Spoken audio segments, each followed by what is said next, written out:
This story is about one of the most exciting and intimate moments of my life. It all happened a couple of months ago. I had just moved into my new place, a small but comfortable apartment on the edge of town. After finally getting settled into my job, things were going well, too well, in fact. I was single, enjoying my independence, and the place felt like a fresh start after everything I had been through over the past few years. One weekend, my older brother David called me out of the blue, asking if his son Max could stay with me for a few days. Max had just turned 20 and was in between college semesters, looking for a break from the routine at home. It had been a while since I'd spent time with my nephew, but we had always gotten along well. Sure, he can stay, I told David, knowing it would be nice to have some company for a few days. David dropped Max off the next afternoon, and right away we fell into an easy rhythm. We spent the first day catching up, reminiscing about family gatherings, and laughing at old stories. Max had grown taller, more confident since the last time I had seen him, and he carried himself with a maturity that surprised me. He was no longer the shy teenager I remembered, and it was nice to see him comfortable in his own skin. That evening, after ordering pizza and binge-watching a show on Netflix, we both decided to call it a night. Max was staying in the spare bedroom, and I headed off to my own room, grateful for the calmness of the evening. The next morning, I got up early, planning to head to the gym. I was in the shower, letting the hot water wash away the remnants of sleep, when I heard the door to the bathroom creak open. At first, I thought it might just be the old hinges making noise, but then I saw a shadow move across the frosted glass of the shower door. Uncle Rob? Max's voice sounded hesitant, muffled through the glass. I froze, realizing that Max had just walked in. I had forgotten to lock the bathroom door. Yeah? I called out, trying to keep my voice steady, though my heart was suddenly racing.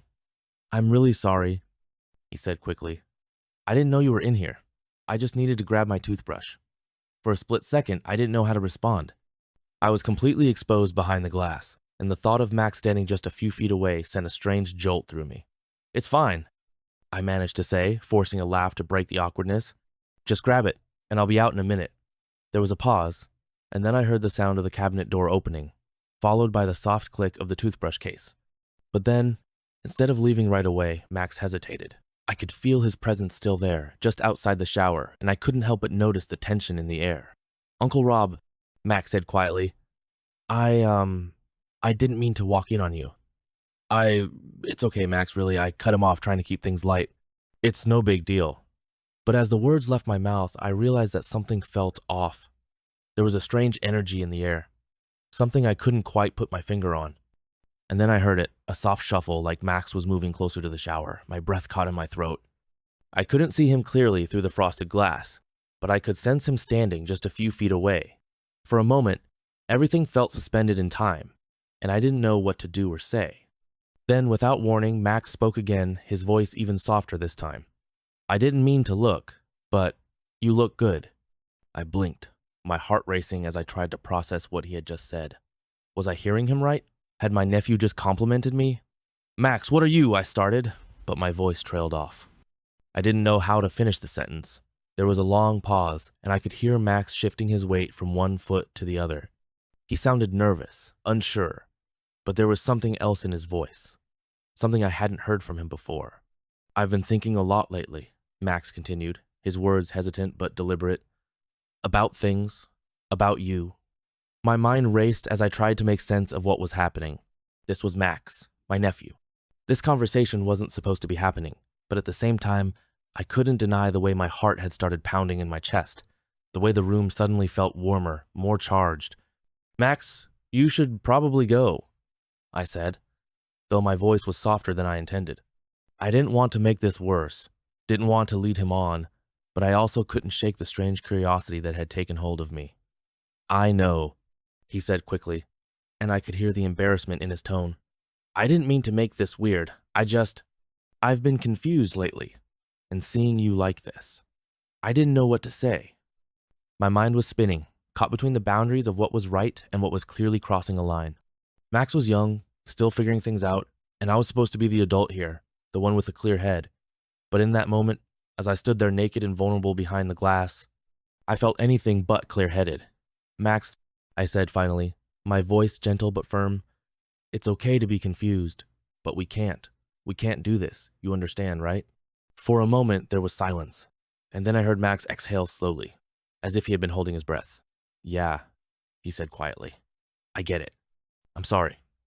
He turned and left the bathroom, the door clicking softly behind him, leaving me alone with the sound of the running water and the weight of what had just happened. I stood there for a long time, the water pouring over me as I tried to make sense of everything. I didn't know what had just shifted between us, but I knew that things were never going to be the same again. For the rest of the day, I couldn't shake the memory of what had happened in the bathroom that morning. Max had walked in on me, innocent enough at first, but the conversation that followed, that was something else entirely.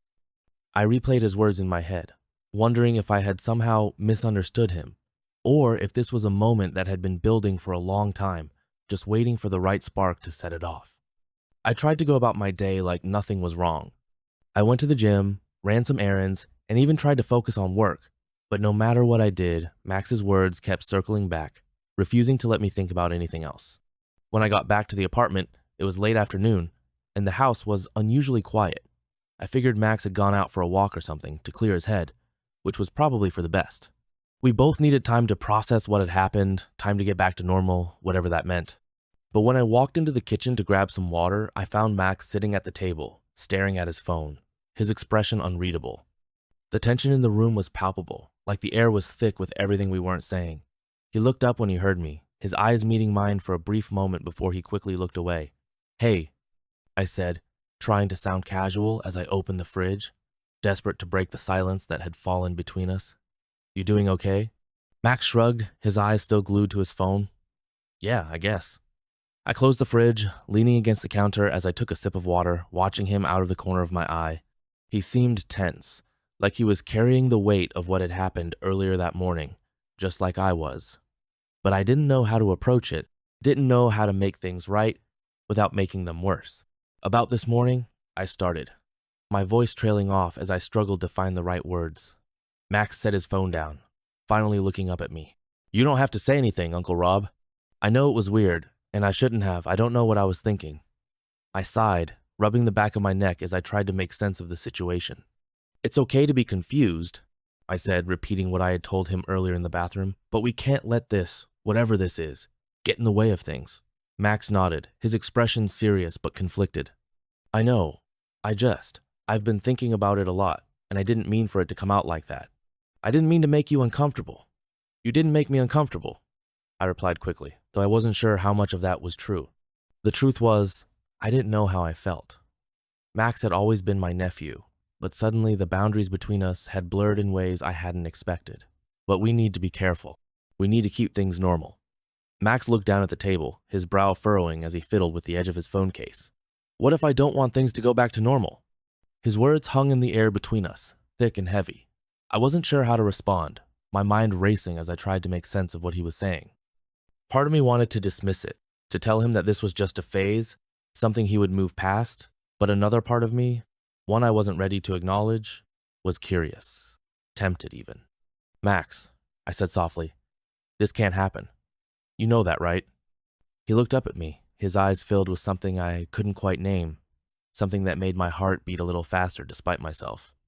"I know," he said quietly, his voice barely above a whisper, "but that doesn't change how I feel."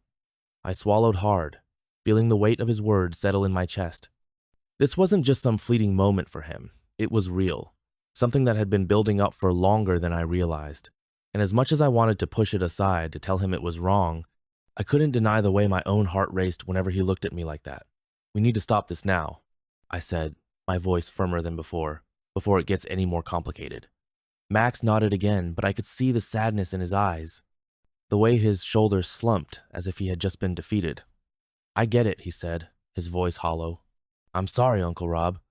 The words stung more than I expected, and I hated that we found ourselves in this position. Max was family, and I cared about him deeply, but this wasn't the way things were supposed to be. We were crossing lines that should never be crossed, and if we didn't stop now, I wasn't sure we'd be able to come back from it. "I'll give you some space," I said, pushing myself away from the counter. "Maybe we both need some time to think." Max didn't say anything as I walked away, leaving him alone in the kitchen. But as I closed the door to my bedroom, I couldn't help but feel the weight of everything pressing down on me, the guilt, the confusion, and the strange, undeniable pull that had started to form between us. This was wrong, I kept telling myself, but no matter how many times I repeated it, the thought of Max, the way he had looked at me, the way his voice had trembled when he said he didn't want things to go back to normal, it all kept circling back, refusing to leave me alone. The next day, things were tense between Max and me. We barely spoke, each of us keeping to ourselves as much as possible.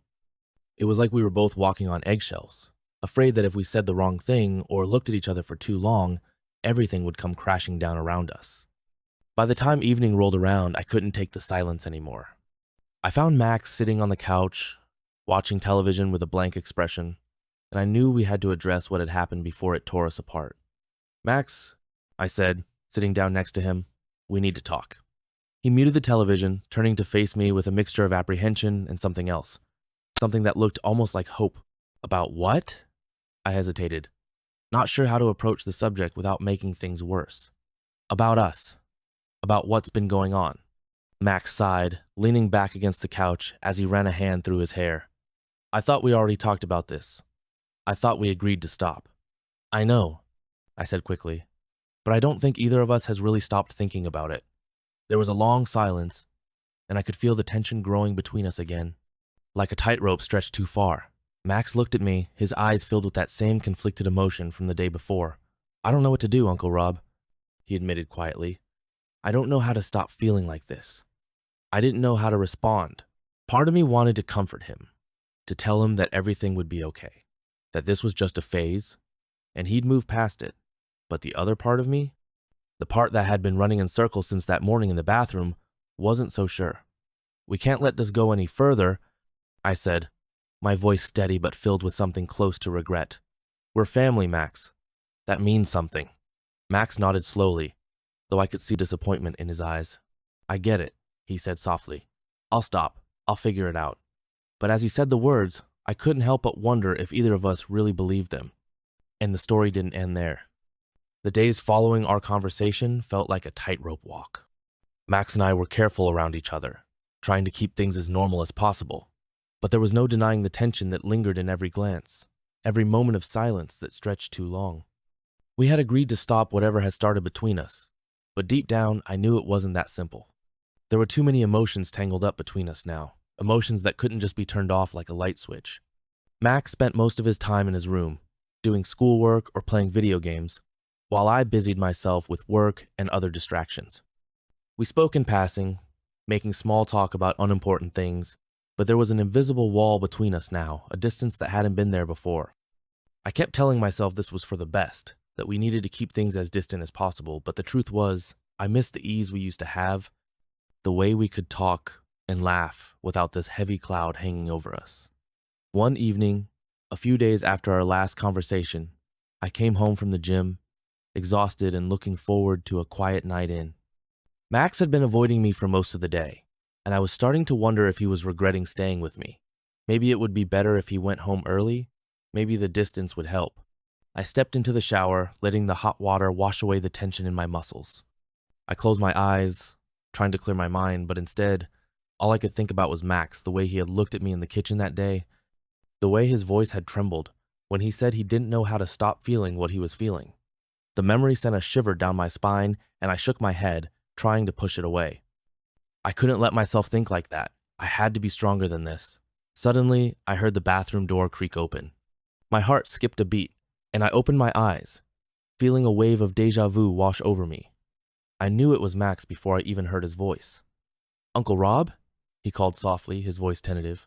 I froze, my pulse quickening. "Max, what are you doing?" There was a long pause, and I could hear him shifting on the other side of the shower curtain. I wanted to talk. I sighed, leaning my head against the cool tile of the shower wall. "Now's not a good time, Max." "I know," he said, his voice barely above a whisper, "but I don't know how else to fix this."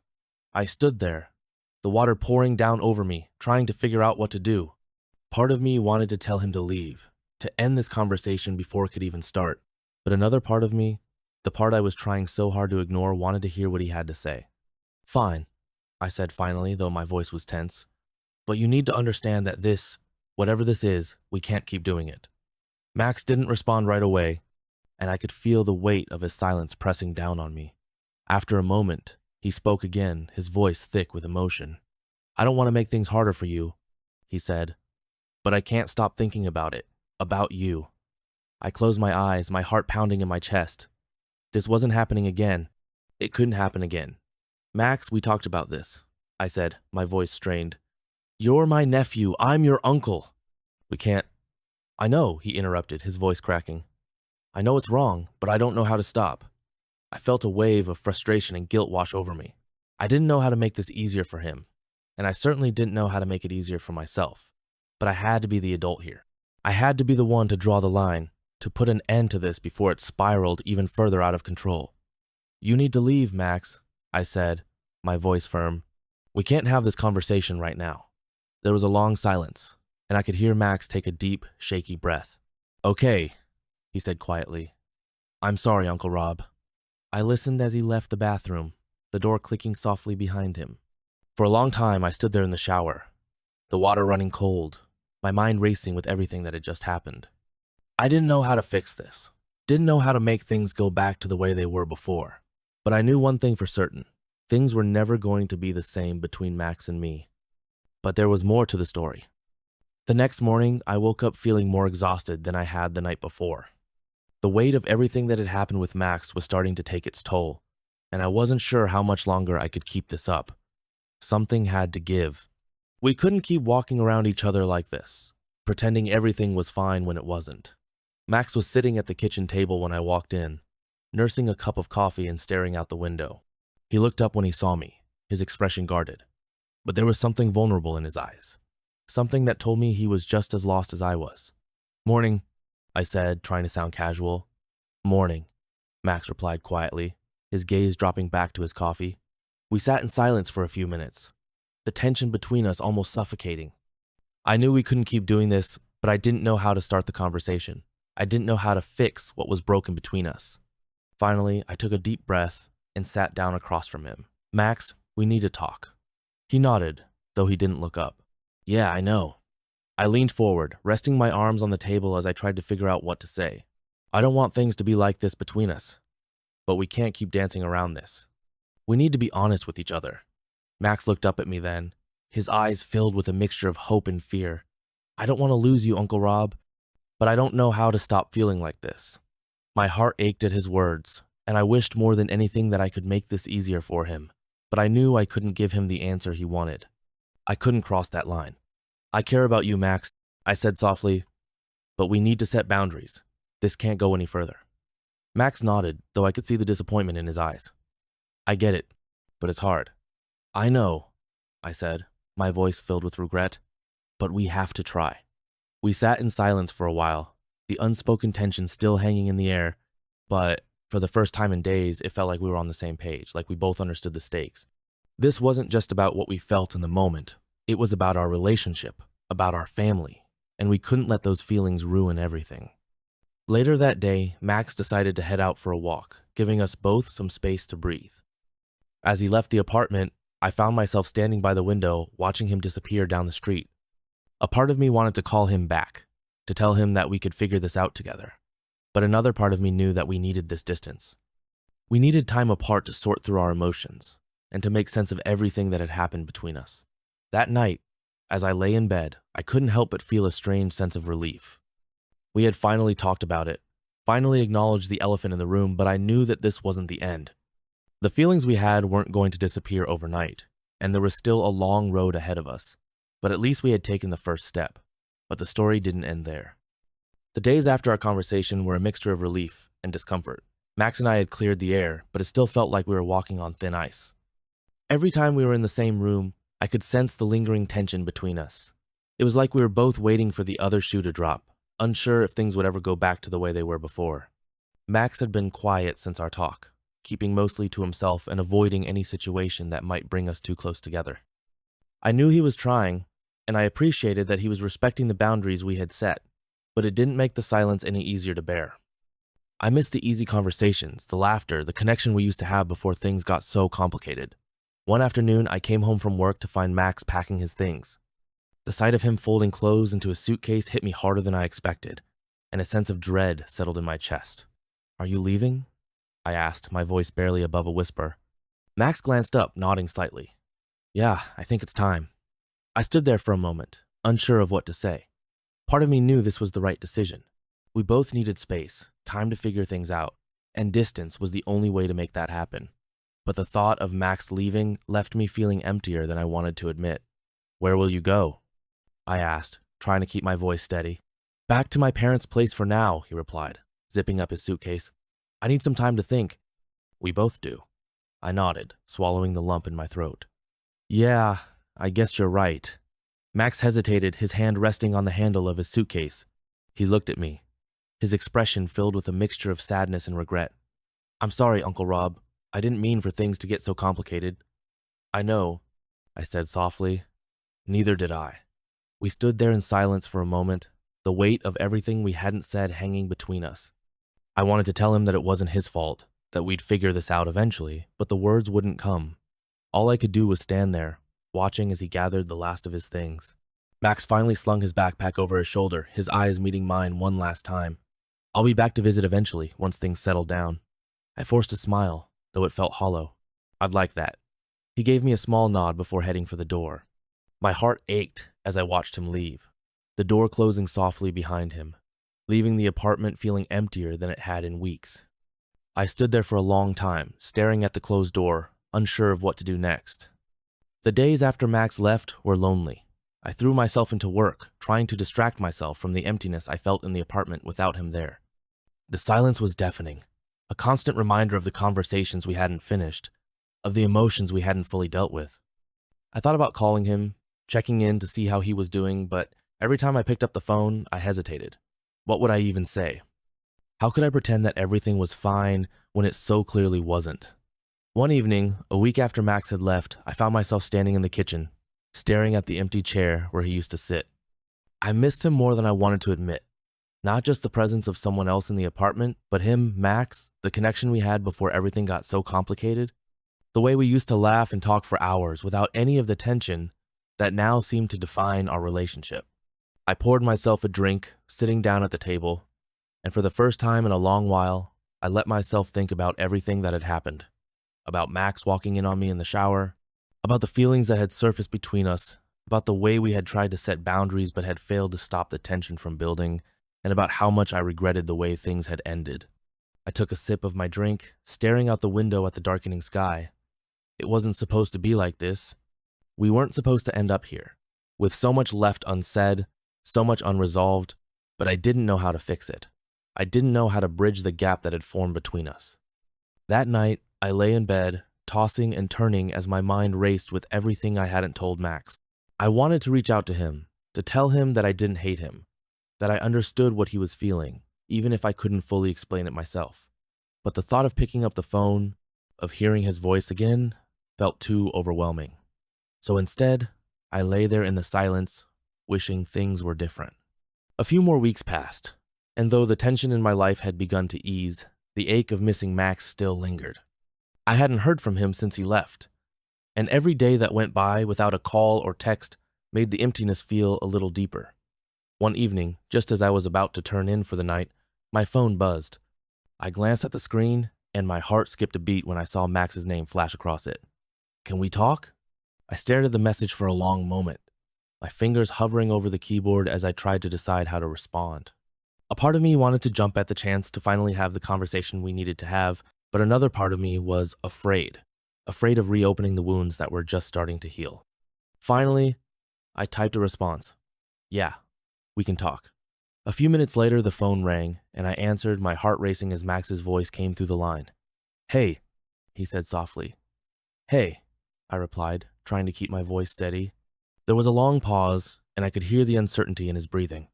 "I've been thinking a lot since I left," he said, his voice quiet. "About us. About everything that happened." I swallowed hard, my chest tightening as I listened to him. "Me too. I know things got out of hand," Max continued, his words slow and deliberate. "And I know it wasn't fair to put that on you, but I don't want this to ruin what we had. I don't want to lose you, Uncle Rob." The weight of his words hit me like a punch to the gut, and I closed my eyes, trying to steady myself. "You're not going to lose me, Max," I said softly. "But we both know things can't go back to the way they were." "I know," he replied, his voice tinged with sadness. "But maybe we can find a new way to be." Maybe we can rebuild. I wasn't sure how to respond. A part of me wanted to believe him, wanted to think that we could somehow move past everything that had happened and find a way to rebuild our relationship. But another part of me wasn't so sure. The lines between us had blurred so much that I didn't know if they could ever be drawn again. Max, I began, my voice hesitant. I don't know how to fix this. I don't know if we can. There was a long silence on the other end of the line, and I could hear Max take a deep breath before he spoke again. I don't know either, he admitted, but I want to try. The vulnerability in his voice made my heart ache, and I found myself wishing more than anything that things could be simple again, but I knew better. Life wasn't simple, relationships weren't simple, and this was far from simple. We'll figure it out, I said finally, though I wasn't sure if I believed it. We'll take it one step at a time. Max didn't say anything for a moment, but I could hear the relief in his breathing. Yeah, he said softly, one step at a time. That night, after we hung up, I lay in bed feeling lighter than I had in weeks. Max and I weren't out of the woods yet, but we had taken the first step toward healing, toward rebuilding what had been broken. It wasn't going to be easy, and there were still a lot of questions we needed to answer. But for the first time in a long time, I felt hopeful. We still had a long way to go, but maybe, just maybe, we could find our way back to each other.